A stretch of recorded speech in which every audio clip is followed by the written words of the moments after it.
আমরা কি 17 বছর ধরে আন্দোলন করেছি স্থানীয় নির্বাচনের জন্য? প্রশ্ন গয়েশ্বর রায়ের।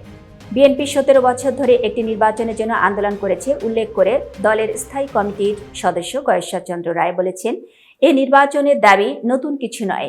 ইতিবাচক কথা, ডিসেম্বরের মধ্যে নাকি নির্বাচন। এটা সত্য মিথ্যা জানি না, তবে এই নির্বাচন ইউনিয়ন পরিষদের নির্বাচন নাকি জাতীয় সংসদ নির্বাচন হবে, এটার একটা বিরাট প্রশ্ন। আমরা কি 17 বছর ধরে আন্দোলন করেছি স্থানীয় নির্বাচনের জন্য? না, আমরা আন্দোলন করেছি জনগণের ভোটে নির্বাচিত একটি পার্লামেন্ট সরকারের জন্য। গত মঙ্গলবার বিকেলে গাজীপুর জেলা শহরের রাজবাড়ী মাঠে আয়োজিত এক সমাবেশে গয়েশ্বর চন্দ্র রায় একথা বলেন। নিত্য প্রয়োজনীয় পণ্যের মূল্য সহনীয় রাখা, আইন শৃঙ্খলা পরিস্থিতির উন্নতি ঘটানো, দ্রুত নির্বাচনী রূপরেখা ঘোষণা সহ বিভিন্ন দাবিতে কেন্দ্রীয় কর্মসূচির অংশ হিসেবে এই সমাবেশের আয়োজন করে গাজীপুর জেলা বিএনপি।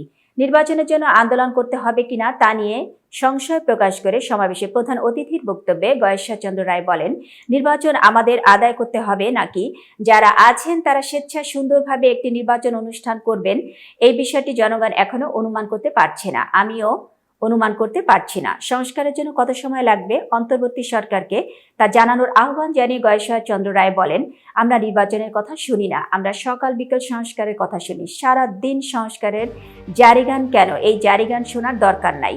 আপনারা একটা ভোট দেবেন, ভোট হওয়ার জন্য কতটুকু সময় দরকার আমরা জানি, সুতরাং সংস্কার করতে কত সময় লাগবে ওই সময়টা বলে দেন।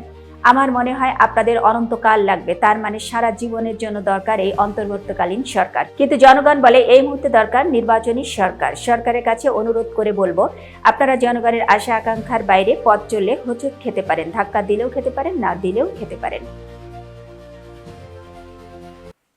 এতক্ষণ বার্তা বৈঠকের সাথে থাকার জন্য ধন্যবাদ। নতুন নতুন তথ্য সংবাদ পেতে বার্তা বৈঠকের ইউটিউব চ্যানেল ও ফেসবুক পেজের সাথেই থাকুন।